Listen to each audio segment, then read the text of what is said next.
You don't have time to screw around. And that is why entrepreneurs fail and struggle, especially in those first 5 years, and attack and challenge the status quo if you want to thrive in an ever-changing world. And that's part of entrepreneurship. And if you don't like problem solving, if you don't like the chaos, if you can't find peace amongst it, this is not the craft for you. I'm saving $500 a month because I'm doing it myself, but I really have no clue what I'm doing. You've got to operate within your brilliance. You've got to bring teams together. You've got to understand what you're selling and why.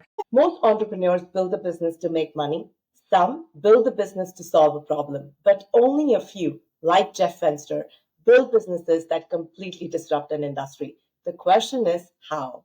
How do you go from a law school to a superfood mogul, breaking every rule along the way? Today, we are not just talking about Jeff's success, we are getting into the hard truths, the near failures, and the lessons no one teaches you about entrepreneurship. This is not your typical business advice.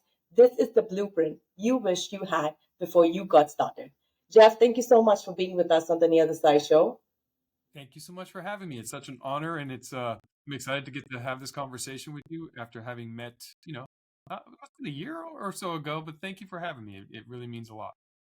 Thank you so much. I want to start the first segment about the entrepreneur's myth busting round. Entrepreneurship is sold as the sexy overnight success story, but behind the headlines, most businesses actually fail within the 5 years. What is the big reason Everbowl survived? And what's the biggest rule you broke that led to your success? People forget that they're an entrepreneur. They think they're whatever trade or niche or craft they're in. So as Everbowl, it's a restaurant. WeBuild's my construction company, my payroll business, or my digital marketing agency, or any of the companies I've had. That's not really what I do. And that's where we get stuck and why most businesses fail. You're an entrepreneur, which means there's an underlying business to what you do. The thing that you say you do is just your mousetrap. It's just what the world sees. But do you bring in more money than you spend? Can you attract talent to work with you? Can you attract customers? Can you attract capital? Can you attract opportunity? Do you understand marketing? Do you understand P&Ls? Do you understand budgets? Do you understand supply chain? Do you understand taxes? Do you understand all insurance? Do you understand all of the variables that are, they're irrelevant to what craft you do? And most entrepreneurs don't spend any time learning how to be a successful businessman or woman.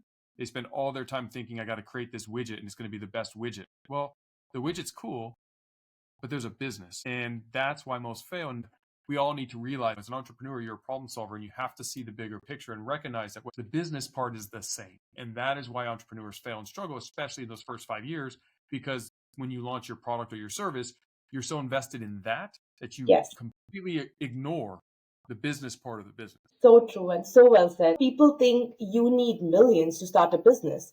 But look at Sarah Blakely. She builds banks with just $5,000 of her own savings, no investors, no industry connection, just a product and relentless execution. And today she's a billionaire.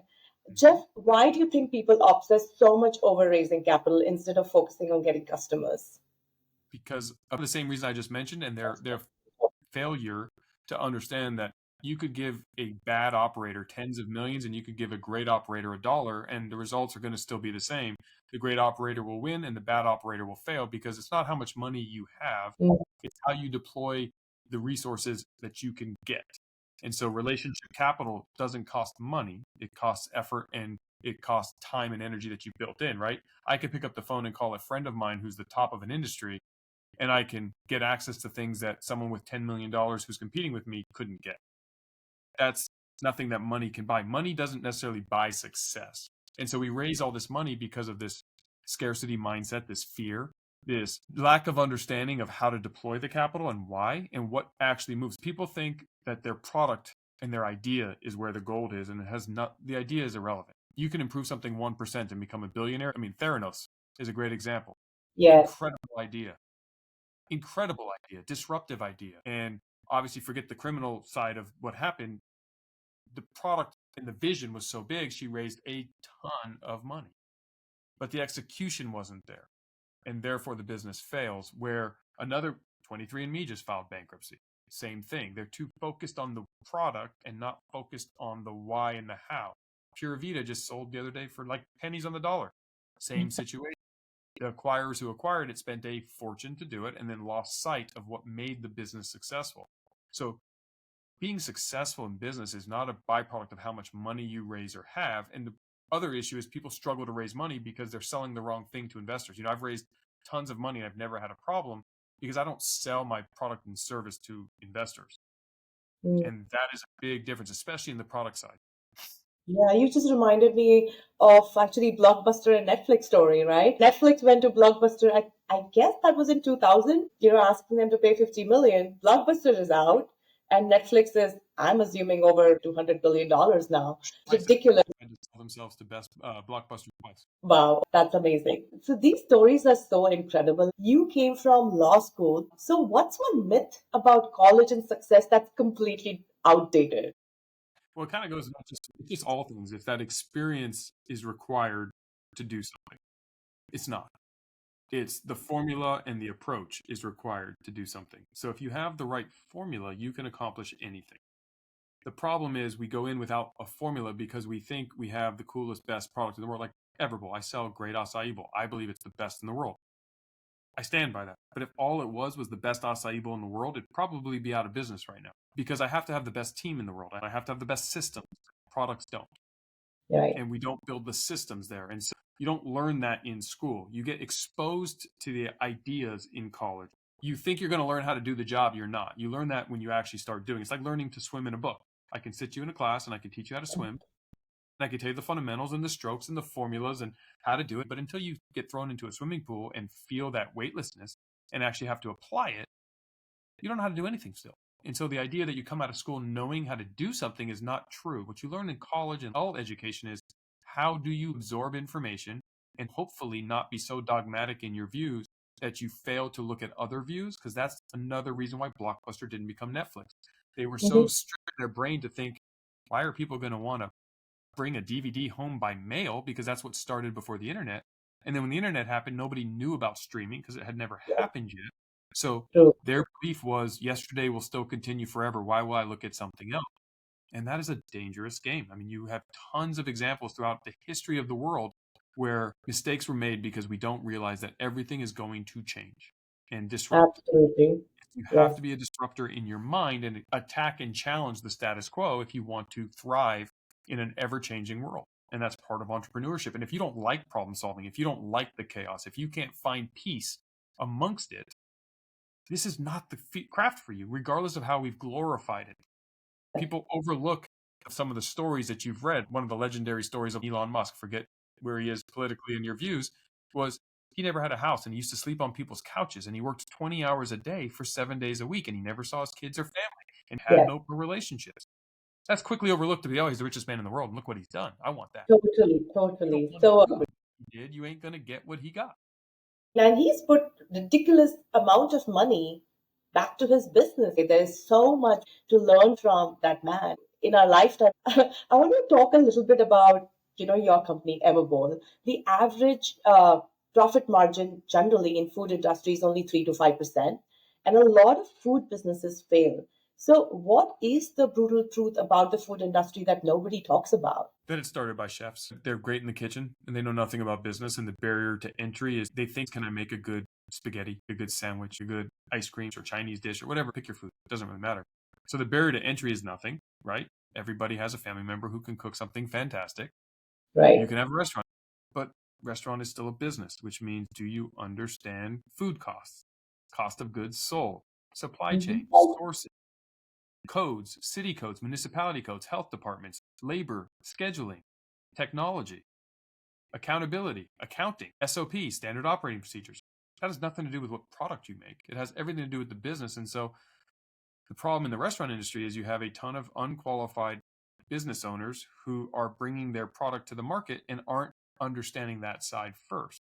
It's not that they don't make a great food product, because you all know that one restaurant in your town that was the best food ever that went out of business and you go, I don't know why it was so good, because they didn't have systems.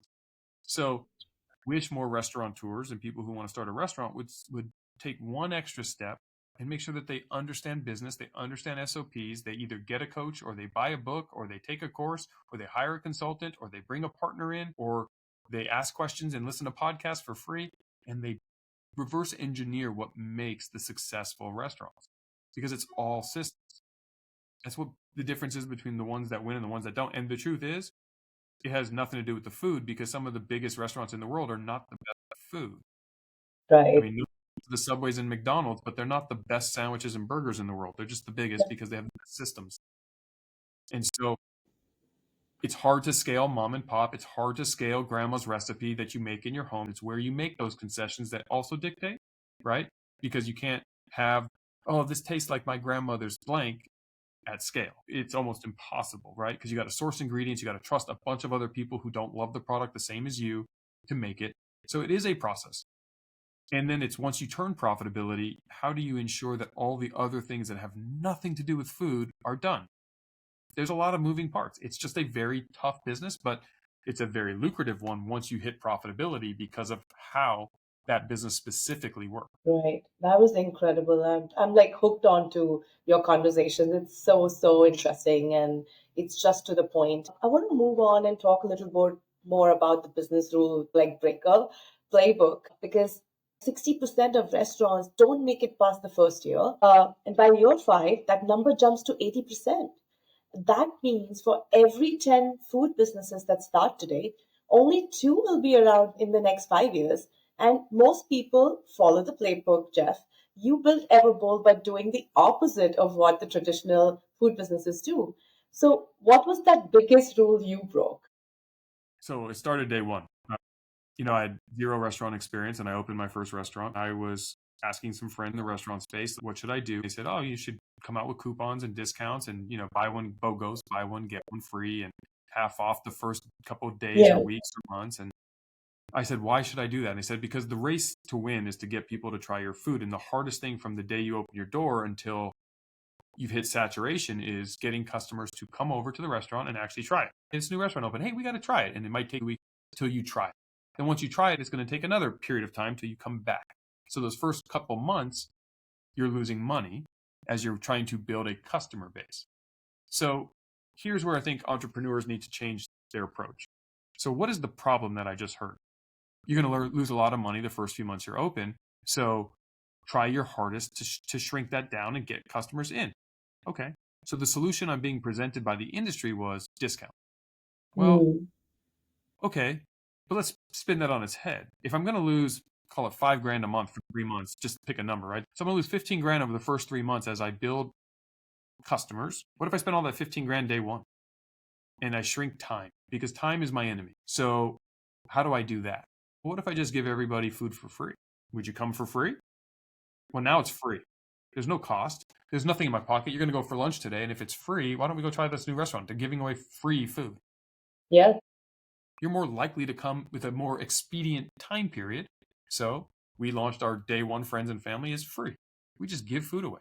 Number 2, it's a great way to train my staff because they don't have any experience yet either. And so if you pay me money and you have a bad customer experience, you're going to blame my restaurant and hate us and not come back. If it's free, your tolerance level is extremely high. So expect to have not the best experience, but try the food. So now I get to have more people eat my food faster. So I shrink down that time that it would have taken them to come in. I gave them the expectation and set the precedent that it's not going to be perfect and it's going to be a bumpy experience because we're all new. So they're tolerant of that. So they're not even judging me on a Yelp review, you guys suck perspective. And now I've gotten all these people to try it already. So the ones who like it, the next time they come, they're coming from experience. Now it's, I liked it and I'm coming back. And after 3, 4, 5 purchases and times trying it, you're now a loyal customer. And you're more likely to bring a friend because I'd be like, oh, if you tried Everbowl, oh, I went and it was free the other last week. It was so good. Oh, you got to come. Let's go there for lunch. They're awesome. Now I have a team of customers who become my sales agents and my marketing department and my brand ambassadors. And they're bringing friends because people love to bring new people to a restaurant they like. It's a thing. So one little thing changed a huge part of my business. And I only did it because I stopped and I didn't go solve the problem the way everybody presented it to me, because the problem is always changing, but the way we approach the problem stays the same. Blockbuster didn't realize the problem wasn't people not watching videos. The Right. problem, people were going to stop getting in their car to go rent a video because the way we watch videos was changing. And had they realized that, then they would have solved the problem by buying Netflix instead of saying, well, people like to walk through our store and rent movies. Well, that's true while we're renting a physical movie. It's not true when I can hit a button and just watch it on my TV. Yes. It's not the same. So they were right if the problem wasn't changing, that VHS and DVDs were going to stay the way that the industry stayed and it was never going to change to streaming. They were right to not buy Netflix. But the mistake they made is the mistake entrepreneurs make, which is the same mistake restaurateurs make, which is they don't realize that the behaviors and the problems change. So as we move to this 3PD, this third-party delivery, this Uber Eats, DoorDash, on-demand food, which is streaming food basically, right? You don't go to restaurants as much anymore. You need people to know your brand and they need to try it. So when you open it, do something to make that happen. It's the same issue in, SaaS-based companies and products that people may or may not buy. You got to find a way to ensure that you shrink and compress time. And we are focusing on pennies at the absence of dollars because we are not realizing that time is our enemy and we're competing against time, not our bank. That's so true. And you know how I tried Everbowl? I was in a 2-day conference and outside, nothing was going to be super healthy. And then we see that there is a company called Everbowl right outside my conference hall, and I don't have to go anywhere. I actually had my credit card right on my hand. And then I'm like, these people are not taking credit cards? Are you serious? You're giving this insane amount. By the way, the quantity is pretty good. So I would have paid totally like a good amount of money for that healthy bowl instead of having a hamburger outside, which I absolutely refuse to eat because I don't eat the carbs. So this was such a great opportunity. And that's how I was introduced to Everbowl and I was hooked onto it. And I looked for if I'm going in a different city, there's an Everbowl. There are a lot of different brands, but what you did, Jeff, outside that conference really hit the mark. And I'm sure for many others, is that brand really collaborated with me in my mind.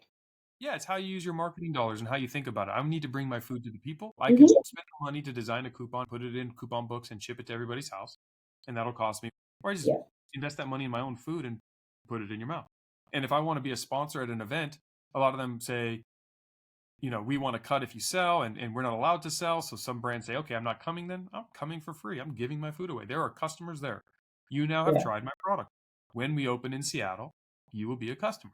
Or when you travel and you see it all across the country, you will be a customer, right? So I don't have to try to wait for you to try the food. And you're going to judge every one of my competitors against mine. And like I said, I still think mine's the best and I focus on it being the best. But now you have that precedent, which means you are going to judge everyone else against mine, which means I am forever in your mind, forever in your palate, right? As it relates to the acai bowl. And if you found one better, then I got more work to do. Yeah, absolutely. I love that. Most founders get so obsessed with their brand, but you say you should build to sell, not to run. How do you think like a seller, not an operator? And I know you did speak a little bit about it in our previous conversation already, but I want to know how and why founders should detach from their business emotionally, if so. Well, you don't have to sell just because you built to sell, just like you don't have to stay forever if you build it for yourself. The challenge is I can't scale and buy you, right? You're a human. Think of it like Taylor Swift. I can't buy Taylor Swift and then not use Taylor Swift to sing Taylor Swift. She is her product. Yeah. So if you're a founder and you are the success, you are the product or the service, you're never going to exit this business and you just built yourself a forever job. And when you're not doing it, it will not be good. So if you build your business to sell, regardless if you want to sell, you're building it in a way that allows you the flexibility to pivot when the world requires it, when you need to change, gives you some freedom to do what you need to do and attract people who are better at whatever it is that you're not great at or areas that could be better and bring them into the system. So in the absence of systems, you don't have a business. You have an art. Yeah. And unfortunately, the way artists get rich is when they die. Yeah. I love that. Michael Jackson has made way more money after he passed away. More of a singer, but I'm thinking like the Picassos or those artists, But yes, the problem is Michael Jackson has to go on tour 200 nights a year back when to make the money in tour. He can't scale himself. Yeah. I don't want to have a job that I have to physically do every single time for it to absolutely work. I want people to be able to buy an Everbowl, whether I'm there or not. I want people to be able to use Webuild to build out their physical buildings, whether I'm there or not. I want to be able to sell direct to consumer, whether I'm there or not. I wanted to have my digital marketing agency do it, whether I'm there or not. I don't need to be the hero of every step of this story. It's kind of like being a Absolutely. parent, right? Yeah. I can't do everything for my child. I have to empower them to be self-sufficient and run and take on the world. And a successful parent can look at a kid that's grown and watch them dominate the world. That's successful parenting. And as a founder, I don't want to invest in a business if it's only on you. What if something Yeah. happens to you? What if you get tired? What if you quit? What if you get sick? What if you just want to move? What if you get burnt out? All my money's tied up in you. Investors don't want to invest in those kinds of businesses to the same True. degree that they want to invest into a system and a scalable business. Thank you so much for sharing that. That was a lot of wisdom coming in. Everyone says, Jeff, that networking is key. But you also mentioned before about the relationship capital. So, what's the difference and why do you think it's a game changer? Because networking implies that we have a business arrangement that I do a service, you do a service, and when it makes sense, we share services, or I bring you into my customers and you bring me into your customers. That's a transaction, and that doesn't do very much. Relationship capital is friendships, and you support your friends, you support your family any way you possibly can, and you have a level of trust and loyalty with them. So for me, it's all about building relationships. I don't want transactions. I don't need networking. I need friends. And I only like to do business with friends because friends have each other's backs. You never have to worry about me undercutting you if we're friends and I'm working with you. I'm going to come to you and say, hey, the market has dictated the prices lower than what I'm paying you. I need you to work with me. How can I ensure you're winning and I'm able to win when the landscape has changed? And as a friend, you will care enough about me to say, he's right or he's wrong. And if I'm wrong, then you say, Jeff, you're wrong. Let's talk about it. Or you say, Jeff, you're right. You know what? Let me see what I can do and help you so you can stay profitable and still work together. That's what friends do. If you're just a vendor, then I'm going to fire you and go hire a cheaper one. And guess what? You're spending all your time just repeating and finding business to backfill business you've lost. So your network is just wasting time. You should be building real quality relationships by leading with value and developing a level of trust with other people. And that is how you turn tens and hundreds and thousands of dollars into millions and tens of millions and hundreds of millions of dollars. I have spoken to so many founders, investors, entrepreneurs, Jeff. This is the badass perspective. When you're an entrepreneur, most of them are only thinking the money perspective, and a lot of times they fail. So I truly appreciate you sharing that. Is there a red flag in an entrepreneur that tells you that you're going to fail? There's a lot of them. Number one, not everyone should be an entrepreneur. So you have to enjoy problem solving. You have to enjoy issues and challenges. If you really don't enjoy those and they make you bug out and they make you a different person and you just can't handle the totality of the issues, you're never going to be successful, because I don't care how big you are, whether you're, look at what, going back to a very polarizing figure, Elon Musk, again, regardless of your opinion of the man and his politically or professionally, look what's happening at Tesla right now. There's issues. And that's one of the biggest companies in the world. Look at Apple. There were issues a couple of years ago. Look at Amazon. So I don't care what size company. Google just had this major antitrust issue that they just dealt with. I don't care how big of a company you have. The issues will never stop, ever. So they only stop when you sell or quit. So if you don't really enjoy that, you're in the wrong business. Now, it doesn't mean you can't be entrepreneurially minded. It doesn't mean you can't partner with somebody who will take those on and you be a part of the team that doesn't have to deal with it. But recognize that about yourself and stop trying to be everything, right? The sooner you realize your area of brilliance and you spend all of your effort there, you're going to win. And you surround your areas where it's not your core competency or your brilliance with people whose it is. So I'm not the guy who's going to create a product from scratch with my two hands, but I could be the face of a company and handle all the challenges and put teams together to accomplish it. That's my strength. But if you say, hey, Jeff, go code this website or go build this widget and use these systems, I am not the best guy to do that. And if I try, I'm just going to be mediocre, which means I'm going to fail anyway. If you're not a salesperson, you shouldn't be out there trying to raise money because you're the founder. You just shouldn't. You shouldn't be out there selling product and service if you don't know how to do the process. It is a skill. Just like you shouldn't be doing your accounting and your books if you don't have a financial background or you're not comfortable with math and numbers. Well, I'm saving some money. No, you're spending money. Your time is money. So rather you have better visibility to your financial wherewithal and the health of your business that you can make meaningful and real decisions real time. You've got to operate within your brilliance. You've got to bring teams together, understand what you're selling and why. I'm drinking this I don't know this company, but I just got this thing. It's cool. It's like this self-carbonating water bottle, airflow. They're not selling me a self-fulfilling sparkling water where I can push a button and like that's the Yeah, product. What they're selling me is convenience that I can have sparkling water on demand anywhere I am. That's correct. what they're selling. Well, their product might be better or worse. And look, I don't know that. I just got this yesterday as a gift, so I'm trying it, but it's a good example, right? It's like Yes, the value proposition is what they're really selling. And so if I was investing, I don't want to invest in this technology piece. I want to invest in the mindset and the value proposition you're selling because the tech's going to change. The products are going to adapt. Competitors are going to knock you off. Someone's going to make something that's going to be 3% better because they get to use yours as the foundation to make it better. So how are you going to win, right? It's not a sprint, it's a marathon, and you've got to have the right foundation to accomplish that. yeah, absolutely. A lot of times you're not looking at overall strategy with building businesses. If Everbowl had failed or didn't go as planned, what would you be doing today? And I know you do multiple things. It's not just Everbowl. Yeah. I mean, Everbowl's a little unique because I was coming out of, I'd sold a couple companies and was trying it out of retirement to just do a passion project. So failure, I wasn't doing this to make any money or that wasn't the spirit of it. Of course, now it is, but it wasn't when I started. I would be something else I'm passionate about. And when I say passionate about, you don't have to love everything you do. You got to love the process of what you do and you got to believe in the why you're doing it. Do I love supply chain? No, I don't. Do I love construction with WeBuild? No, I don't even know how to build anything. But what I do love is helping people make money. And the way I can help people make money and survive entrepreneurship and scale is by helping them reduce costs so they can get a better cash on cash return and invest less money to open their gym, their salon, their restaurant, their clothing store, all the things WeBuild works with. I love the why. And I'm passionate about scaling a business from scratch and solving problems and disrupting. I'm not going to sell cigarettes because I don't want to promote that. Right. I'm pretty good at it, but I don't want to do it. But then simultaneously, you've got to be willing to not get burnt out during the course of it because there's a lot of trudging uphill.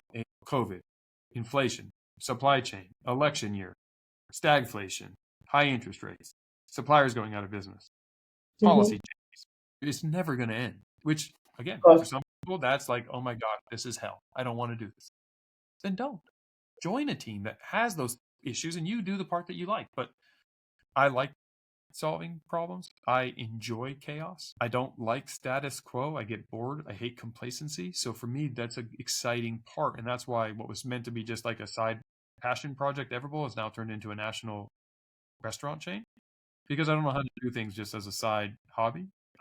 It's just not really who I am. I thought I could and I can't. So I'm into, I get to do a lot of consulting today and helping business owners who need help. I can scale my enjoyment of being on the team without having to take on every bit of it and ensure Yeah. that they win. And I got my show, the Jeff Fenster show, where I get to interview successful people and Mm-hmm. really get into the mindset of what makes successful people successful and what are those attributes. I get to do a lot of speaking and meet people like yourself from traveling and do that. And I get to be a girl dad, which is my favorite thing to do. Love that. I want to add on to something that you just said of all the things is the right attitude. If any one of us have the right attitude and persistence, there's nothing that can stop you in growing. And I want to talk the truth about success and finance because a lot of entrepreneurs love to hear that. Everybody sees that highlight reel, like I said before, the magazine covers, the funding rounds, but no one talks about the nights when you thought I should just quit. And every entrepreneur goes through that. The real stories, the failures, the fears, Sure. the things you don't get to see on LinkedIn. I literally want to talk about the financial wake up call. Jeff, you've built businesses, but have you ever had a moment where you looked at your bank account and thought, I'm screwed? And how do I get out of it? Yes. Early on, my first company, I had a daughter and a wife and a mortgage, and I had no money. Every dollar had to keep the business afloat. And so I had to borrow money from my father-in-law twice. Very humbling for a young man to do and to ask somebody because my father wouldn't lend me money again. So there was definitely those phases where I was scraping by and I couldn't take money out of the business because then the business would fail, which means you're cutting off your potential lifeline to take care of yourself, but I have mouths to feed.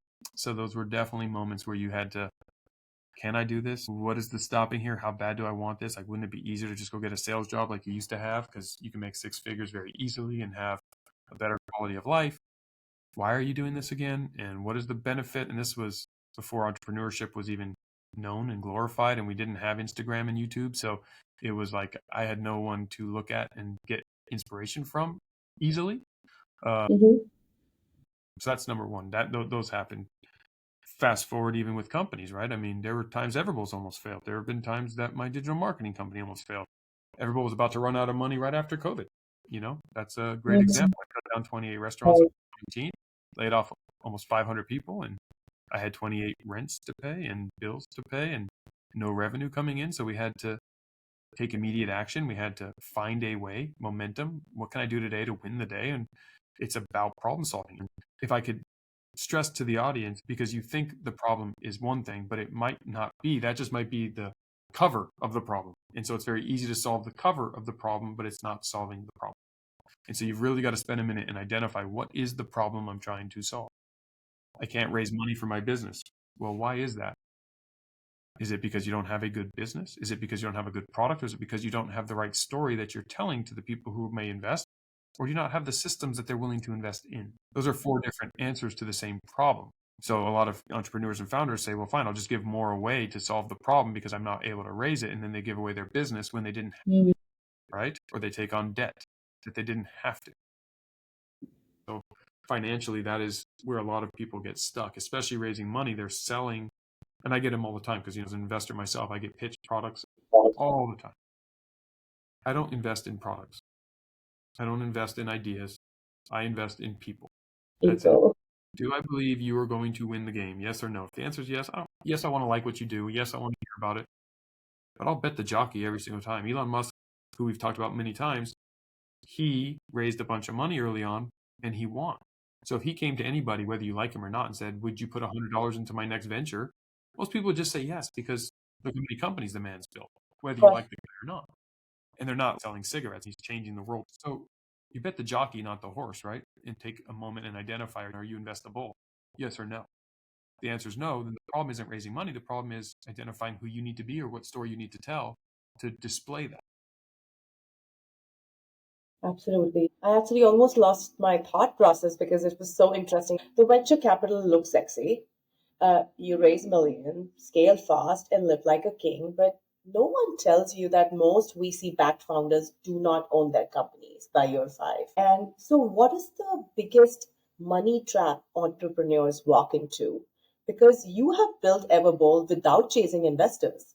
So why do you think most entrepreneurs get it all wrong when it comes to raising money? And I know you all should have the answer by now, but let's hear it from Jeff again. Well, I mean, number one, I was in a position financially to self-fund because I had sold a few companies, especially in a product company, MVP. What is your minimum viable product to take it to market so you can learn and hear what the audience and customers are saying, and then use that to make a product that you can scale. Number two, they take money too early because they don't want to tough it out personally. I don't pay myself very often from my companies because I don't make my money that way. So salaries are expensive and you could kill a business with a salary. So you got to lean out your life. When I started my first company, I had my own house. I had a 6-figure job. I had a daughter and a fiance. I sold my house. I moved in with my parents and I brought my daughter and fiance into my parents' house. I was 25 years old. Why did I do that? So I could be an entrepreneur and win. So I didn't have to have a mortgage and a rent check and an electric bill. I had a built-in babysitter with grandma and grandpa. I had stability in my home life. So if I couldn't take any money for a while, there was still food in the kitchen. Everybody in my family is surviving. We're not thriving. We're surviving. That gives me a runway to win. So you've got to position your life in a way that allows you to win. So when I did raise money for my first company, and it was a private equity group, and they say use of capital, Jeff's salary was not in there. I am set up to live leanly so I can put all of this in the business, and I'm not going to take money until business hits this threshold. Then I'm going to eat, but I'm not eating first. Leaders eat last. Are you doing that? No. Do you have unnecessary debt? Nobody wants to invest money to pay off debt. Nobody. I want to give you growth capital. I want to give you rocket fuel. And how much have you figured out already? Are you still in the R&D phase? That's a bad time to raise money. It's expensive. You don't know if it's going to work. Neither do I. I want to know that you already have the spaceship that can go to space and you need money so you can put rocket fuel in it. If you're at that space in life and in your business life, how much money do you need? Now money is easy to get and it's not expensive. So it's about understanding where you are in your business life cycle so you can raise capital properly. And VCs are going to own your business if you come at them at the wrong time because they're going to take advantage of it. because they can. Yeah. Love that. Thank you so much, Jeff. We've talked about breaking rules, making money, building something bigger than yourself, and how to be such a big people's person is something we all need to learn from Jeff. Your journey is a proof that the best businesses don't just follow trends, they create them. And this episode is going to shake up a lot of entrepreneurs, and I hope you all are watching. We are towards the end of the show where I love to do a rapid fire segment. I hope you're ready for it. Hold on. Okay. It's coming at you. The number one skill every entrepreneur must master. Relentlessness. The biggest lie about success. That it's all about money.